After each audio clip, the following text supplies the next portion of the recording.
ഏതെങ്കിലുമൊക്കെ രീതിയിൽ കരാറിലേക്ക് എത്തി നിൽക്കാൻ പറ്റുന്നു എന്ന് തോന്നുമ്പോൾ പെട്ടെന്ന് ഈ സംഘർഷം ഒന്ന് മൂർധന്യത്തിലാക്കുന്നത് ഇസ്രയേലിൻ്റെ പതിവായി മാറിയിട്ടുണ്ട്.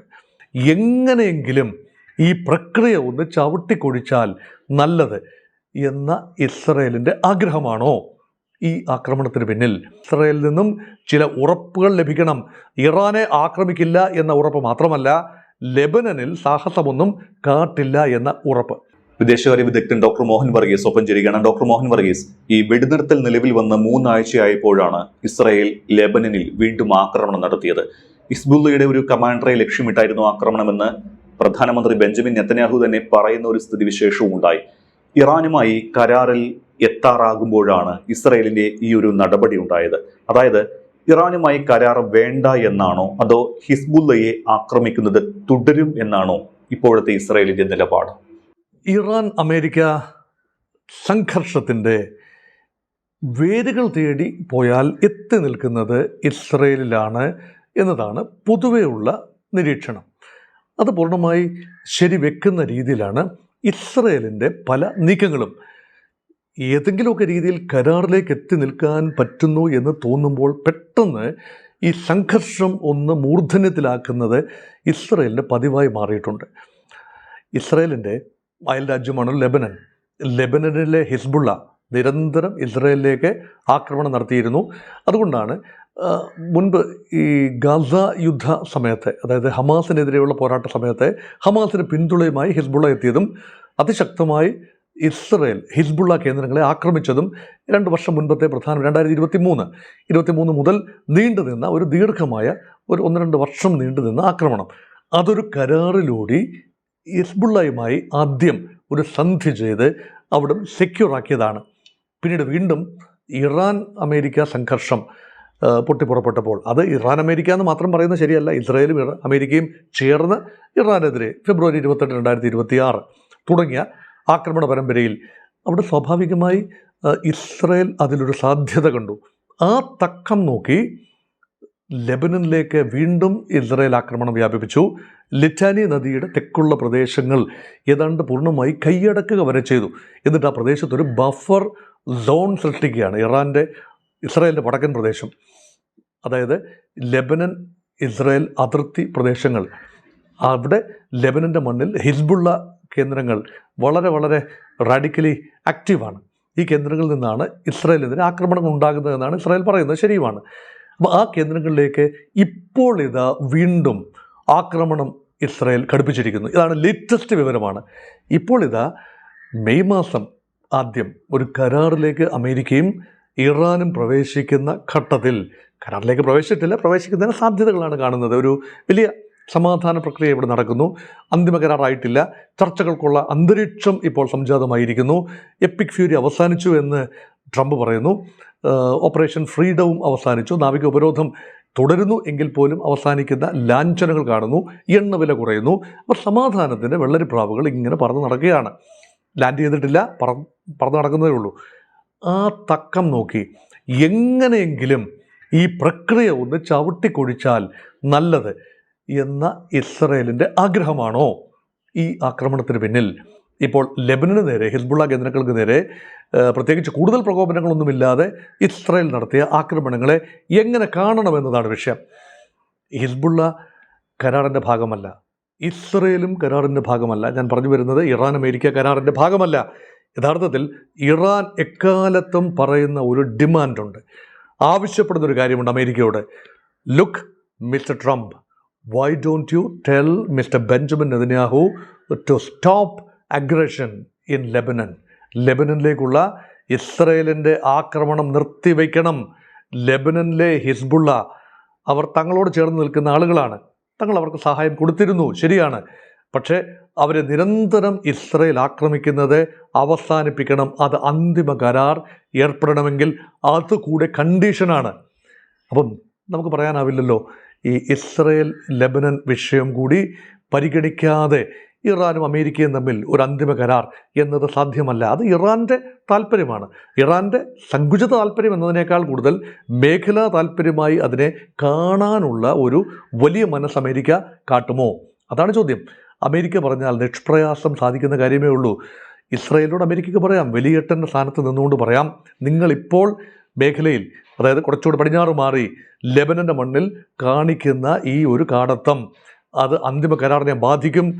Don't do it now, don't ever try to do that. ഞങ്ങൾ കഷ്ടപ്പെട്ടൊരു സമാധാന പ്രക്രിയ, ഹോർമൂസ് തുറക്കുക എന്നതാണ്. ഇസ്രായേലിന് വലിയ കാര്യമൊന്നുമല്ല. ഹോർമൂസ് അടഞ്ഞു കിടന്നാലെന്ന് തുറഞ്ഞു കിടന്നാലെന്താ, ഇസ്രായേലിന് വിഷയമല്ല. അത് അറബ് രാജ്യങ്ങൾക്ക് വിഷയമാണ്, ഇറാന് വിഷയമാണ്, അമേരിക്കയ്ക്കും ഇസ്രായേലിനും വിഷയമല്ലായിരിക്കും. പക്ഷേ അമേരിക്കയും ഇറാനും തമ്മിലുള്ള സമാധാന പ്രക്രിയയിൽ ഇസ്രായേലിന് ഒരു നിർണായക പങ്കുണ്ട് എന്ന് എക്കാലത്തും ഞാൻ പറയുന്നത് അതുകൊണ്ടാണ്. ഇസ്രായേലിനെ നേരിട്ട് പങ്കെടുപ്പിക്കാനാവില്ലായിരിക്കാം ഇപ്പോൾ, പക്ഷേ ഇസ്രായേലിൽ നിന്നും ചില ഉറപ്പുകൾ ലഭിക്കണം. ഇറാനെ ആക്രമിക്കില്ല എന്ന ഉറപ്പ് മാത്രമല്ല, ലെബനനിൽ സാഹസമൊന്നും കാട്ടില്ല എന്ന ഉറപ്പ്. അതേപോലെ തന്നെ ഇറാനും തിരിച്ചൊരു ഉറപ്പ് കൊടുക്കണം. ലെബനനെ സഹായിക്കുന്നത് നിർത്തണം. ലെബനനെ സഹായിക്കുക എന്നല്ല, ഹിസ്ബുള്ളയെ സഹായിക്കുന്നത് വലിയ രീതിയിൽ ആയുധങ്ങൾ ഇറാനിൽ നിന്ന് എത്തുന്നുണ്ടായിരുന്നു. ഇപ്പോൾ എത്തുന്നില്ല, ഉപരോധം കാരണം അങ്ങനെ എളുപ്പമല്ല. ഇറാൻ്റെ വെസൽസിന് അവിടെ പ്രവേശിച്ച് ആയുധങ്ങൾ കൈമാറാൻ എളുപ്പമല്ല. ഇപ്പോൾ സിറിയ എന്ന രാജ്യം ഇറാൻ്റെ സുഹൃത്ത് രാജ്യമായിരുന്നു ബാഷർ അൽ അസദ് ഉണ്ടായിരുന്ന കാലത്ത്. ഇപ്പോൾ അൽ ഷറ ഭരണകൂടമാണ്. അതുകൊണ്ട് ഇസ്രായേലും അമേരിക്കയ്ക്കും ഒക്കെ ഗ്രിപ്പുള്ള ഒരു ഭരണകൂടമാണ് സിറിയയിലുള്ളത്. അപ്പോൾ സിറിയ വഴി ലെബനനിലേക്ക് ആയുധങ്ങളും മറ്റും കടത്തിവിടാൻ ഇറാനും കഴിയുന്നില്ല. അപ്പോൾ ഹിസ്ബുള്ളയുടെ ശക്തി ക്ഷയിച്ചിട്ടുണ്ട്. ഹസൻ നസറുള്ള പോലെയുള്ള ഹിസ്ബുള്ളയുടെ ഉന്നത നേതാക്കളെ കഴിഞ്ഞ വർഷം ഇസ്രായേൽ ഒരു വലിയ ആക്രമണത്തിലൂടെ വകവരുത്തിയതുമാണ്. അപ്പം പേജർ സ്ഫോടനങ്ങളൊക്കെ നടന്നത് ഹിസ്ബുള്ള നേതാക്കളെ ലക്ഷ്യമാക്കിയാണ്. അത് ഇസ്രായേലിൻ്റെ ഒരു വലിയ ബുദ്ധിയാണ്, ഒരു തന്ത്രപരമായ ഒരു മികവ് തന്നെയാണ്. അതൊരു തന്ത്രം എന്ന നിലയിലൊരു മികവാണ്. അതിന് നൈതികത മറ്റൊരു വിഷയം കൂടിയാണ്. അപ്പോൾ പേജർ ആക്രമണത്തിലൂടെയൊക്കെ വല്ലാതെ ദുർബലമായ ഹിസ്ബുള്ള പൂർണ്ണമായി ഔട്ടായിട്ടില്ല. They are down but not completely eliminated. അവരോട് ഉണ്ടാവും. ലെബനൻ്റെ ഒരു സാംസ്കാരിക രംഗത്തെ ഒരു സാന്നിധ്യം കൂടിയാണ് ഹിസ്ബുള്ള. അതൊരു ഫൈറ്റിംഗ് ഫോഴ്സൊക്കെയാണ്, ശരിയാണ്, മിലിഷ്യയാണ്, അതും ശരിയാണ്. പക്ഷേ ഭരണത്തിലും പങ്കാളിത്തമുള്ള, അല്ലെങ്കിൽ അവിടുത്തെ ജീവിതത്തിൽ പങ്കാളികളായ ഷിയ ഗ്രൂപ്പാണ് ഹിസ്ബുള്ള. അപ്പോൾ അതിനെ മൾട്ടി ഡയമെൻഷനലായ ഒരു സെഗ്മെൻ്റാണ്, അല്ലാതെ വെറും ഒരു മിലിഷ്യ എന്ന രീതിയിൽ മാത്രം ഹിസ്ബുള്ളയെ കാണാനും ആവില്ല. അതുകൊണ്ട് അവർക്കൊരു കലാപരമായ വിങ്ങുണ്ട്, അവർക്ക് രാഷ്ട്രീയ വിങ്ങുണ്ട്, അവർക്കൊരു സാംസ്കാരിക മുഖമുണ്ട്. അതേസമയം യുദ്ധസജ്ജരായി നിൽക്കുന്ന കമാൻഡോകൾ, അല്ലെങ്കിൽ ആക്രമണകാരികൾ, അല്ലെങ്കിൽ സേന എല്ലാമുണ്ട്. ആ രീതിയിലാണ് ഹിസ്ബുള്ള സംഘടിപ്പിച്ചിരിക്കുന്നത്. ഹിസ്ബുള്ളയൊക്കെ പിരിഞ്ഞു പോകണമെന്ന് പറഞ്ഞാൽ അത്ര എളുപ്പമുള്ളൊരു കാര്യമല്ല. അവർക്കൊക്കെ അസ്തിത്വം ഉണ്ടാകണം. പക്ഷേ സമാധാനപരമായി ഹിസ്ബുള്ളയ്ക്ക് അവിടെ പ്രവർത്തിക്കാൻ അന്തരീക്ഷം ഉണ്ടാകണം. നിരന്തരം ഇസ്രായേലിന് നേരെയും ആക്രമണം ഉണ്ടാവരുത്, ഇസ്രായേലിൽ നിന്നും വലിയ രീതിയിലുള്ള ബലപ്രയോഗം ഉണ്ടാവരുത് എന്നതാണ്.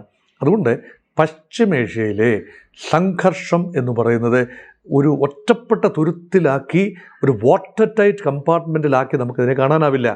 വിശാലമായ മേഖലാ പരിഹാരം, ഞാൻ എത്രാമത്തെ പ്രാവശ്യമാണ് ഈ പറയുന്നത്, മേഖലാ പരിഹാരമാണ് ആവശ്യം. മേഖല എന്ന് പറയുന്നത് എൻറ്റയർ മിഡിൽ ഈസ്റ്റ്. അമേരിക്കക്കാർ അല്ലെ യൂറോപ്യൻസ് മിഡിൽ ഈസ്റ്റ് എന്ന് പറയുകയും നമ്മൾ വെസ്റ്റ് ഏഷ്യ എന്ന് പറയുകയും ചെയ്യുന്ന ആ ഒരു പ്രദേശം, അതിൻ്റെ ഏറ്റവും പടിഞ്ഞാറ് ലെബനനും ഇസ്രായേലും ഒക്കെയാണ്. അതിൻ്റെ ഏറ്റവും കിഴക്ക് ഇറാനാണ്. അതിൻ്റെ തെക്ക് ഭാഗത്താണ് Saudi Arabia, UAE, Oman, Yemen, Qatar, Bahrain അങ്ങനെയുള്ളത്. അപ്പോൾ പേർഷ്യൻ ഗൾഫിന് വടക്കും തെക്കുമായി ഉള്ള രാജ്യങ്ങളും പേർഷ്യൻ ഗൾഫിന് പടിഞ്ഞാറ് മാറി കിടക്കുന്ന രാജ്യങ്ങൾ, അത് കുവൈത്തുണ്ട്, ഇറാഖ് അതിന് തൊട്ട് വടക്ക് പടിഞ്ഞാറായി കിടക്കുന്നു, സിറിയ, ഇങ്ങനെയുള്ള രാജ്യങ്ങൾ. അപ്പോൾ ഞാൻ പറയുന്നത് ഇത്രയും രാജ്യങ്ങൾ ചേരുന്ന ഒരു മേഖല.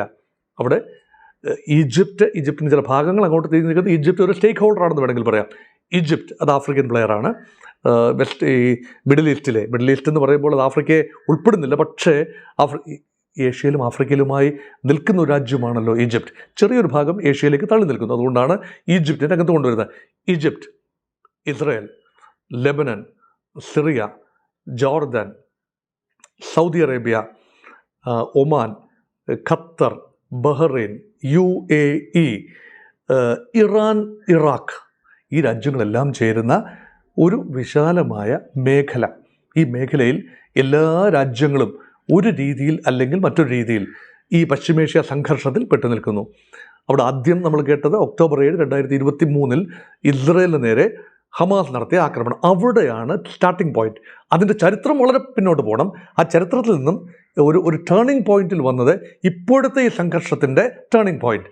അതിൻ്റെ വേരുകൾ വളരെ പണ്ടേ കിടക്കുന്നു. ഏതെങ്കിലും പ്രേക്ഷകർ ചിന്തിക്കുന്നു ഇപ്പോഴാണോ സംഘർഷമുണ്ട്? അല്ല, വളരെ പഴയ സംഘർഷമാണ്. ആ സംഘർഷം ഒക്ടോബർ 2023 ഒരു അവസരമായി കണ്ടുകൊണ്ട് ഇസ്രയേൽ ഉപയോഗിച്ചു. അത് 1200 പരം പേരെയാണ്, ഇസ്രയേലികളെയാണ് ഹമാസ് കൊന്നൊടുക്കിയത്.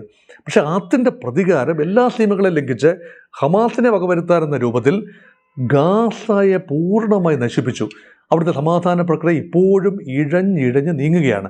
അതവിടെ നിൽക്കുകയാണ് ഇറാൻ ആ വിഷയത്തിലേക്ക് കടന്നു വരുന്നതും. അതിലാണ് ഇറാനും ഇസ്രായേലും തമ്മിൽ ഏറ്റുമുട്ടുന്നതും പിന്നീട് അത് യുദ്ധമായി മാറുന്നതും ഇറാൻ ആണവ നിലയങ്ങൾ അമേരിക്ക ആക്രമിക്കുന്നതും പിന്നീട് യുദ്ധം രണ്ടാമതും പൊട്ടിപ്പുറപ്പെടുന്നതും ഇപ്പോൾ ഈ അവസരത്തിൽ ഫെബ്രുവരി 28, 2026 തുടങ്ങിയതും ഇപ്പോൾ ഓപ്പറേഷൻ എപ്പിക് ഫ്യൂരി അവസാനിച്ചു എന്ന് ട്രംപ് പറഞ്ഞതുമായ ഏറ്റവും വൈകിയ യുദ്ധം.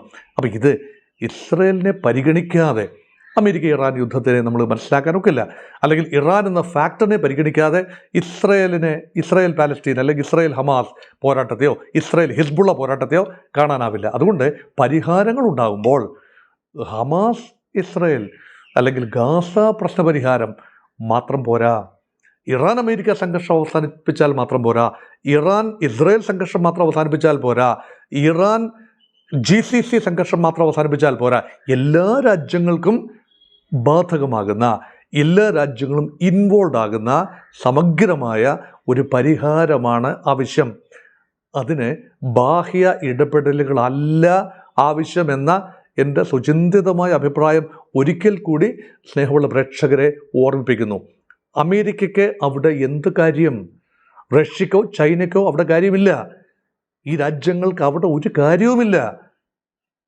ഞാൻ ചോദിച്ചോളട്ടെ, ഈ സെൻട്രൽ അമേരിക്കൻ റീജിയനിൽ ഒരു പ്രശ്നമുണ്ട് എങ്കിൽ ഇന്ത്യയുടെ സൈന്യങ്ങൾ അവിടെ ചെന്ന് എന്തെങ്കിലും പ്രശ്നപരിഹാരത്തിന് ഏതെങ്കിലും വിഭാഗത്തെ സഹായിക്കുകയോ ഒക്കെ ചെയ്താൽ അവരെന്ത് വിചാരിക്കും? അവരെന്ത് പറയും? നമ്മൾ അങ്ങനെ ചെയ്യുമോ? അങ്ങനെയെങ്കിൽ വെസ്റ്റ് ഏഷ്യയിൽ അമേരിക്കയ്ക്ക് പ്രത്യേകിച്ച് പ്രസൻസിൻ്റെ ആവശ്യമില്ല. ചരിത്രപരമായ പ്രസൻസ് ഉണ്ടായിരുന്നു, പല കാരണങ്ങളാലുള്ളതാണ്. അത് അവസാനിപ്പിക്കേണ്ട സമയമായി എന്ന് ചിന്തിക്കുന്നു. ലോകം മാറി ചിന്തിക്കേണ്ട സമയമായി. ഇസ്രയേലും സൗദി അറേബ്യയും ഇറാനും എല്ലാം തന്നെ പരസ്പരം സ്വാഭാവികമായി ശത്രുക്കളാകേണ്ട കാര്യമില്ല. ഇസ്രയേൽ എന്ന ജൂതരാഷ്ട്രത്തെ ഇവർ അംഗീകരിച്ചേ പറ്റൂ. ഈ ജൂതരാഷ്ട്രം അമേരിക്കയുടെ വലിയേട്ടനെ വിളിച്ചുകൊണ്ട് വന്ന് അവിടെ മുഴുവൻ സംഘർഷപൂരിതമാക്കേണ്ട കാര്യവുമില്ല. ഇത് രണ്ടും ഒരുപോലെ, ഇറാൻ, ഇസ്രയേൽ ആൻഡ് സൗദി, ഇത് മൂന്നുമാണ് ഏറ്റവും പ്രധാനപ്പെട്ട രാജ്യങ്ങൾ. തൊട്ടപ്പുറത്ത് നിൽക്കുന്ന തുർക്കിയുണ്ട്. തുർക്കിയെ ഞാൻ അവഗണിക്കുന്നില്ല, പക്ഷേ തുർക്കിയെ ഒരു യൂറോപ്യൻ ശക്തിയായൊക്കെ കാണാനാണ് ഞാൻ താല്പര്യപ്പെടുന്നത്. അപ്പോൾ എർദോഗാൻ തുർക്കിയെ അവിടെ മാറ്റി നിർത്തുക, ഇവിടെ ഒരു സ്റ്റേക്ക് ഹോൾഡറായി പെട്ടെന്ന് കരുതിയിട്ട് കാര്യമില്ല. പക്ഷേ ഗൾഫ് മേഖല, പേർഷ്യൻ ഗൾഫ് മേഖല സമാധാനത്തിൽ നിലനിൽക്കേണ്ടത് ഭാരതത്തിൻ്റെ ആവശ്യമാണ്. ഭാരതത്തിന് 3 ശക്തികളോടും ഒരേപോലെ ബന്ധമുണ്ട്. ഇസ്രായേലിനോട്, ഇറാനോട്, UAE, സൗദി ഉൾപ്പെടെയുള്ള GCC രാജ്യങ്ങളോട്. വ്യത്യസ്തമായ കാരണങ്ങളാലാണ് ഈ ബന്ധം. അത് നിലനിർത്താൻ കഴിയണം. നമ്മുടെ രാജ്യത്തിൻ്റെ താല്പര്യമാണ്. ഏതാണ്ട് 1 കോടിയോളം ഇന്ത്യക്കാർ, ഇന്ത്യൻ വംശജർ, ഇന്ത്യൻ പാസ്പോർട്ട് ഹോൾഡേഴ്സ് ഈ പ്രദേശങ്ങളിൽ ജോലി ചെയ്ത് ജീവിക്കുന്നു. അവരുടെ ഉപജീവന മാർഗ്ഗമാണ്, അവരുടെ ഫാമിലീസിൻ്റെ വെൽബീയിങ് ആണ്, കേരളത്തിൻ്റെ ഉൾപ്പെടെ സമ്പദ് വ്യവസ്ഥയാണ്. ഇതെല്ലാം ഗൗരവമായി കാണേണ്ട കാര്യമാണ്. അതുകൊണ്ടാണ് മേഖല പരിഹാരം ഉണ്ടായേ പറ്റൂ.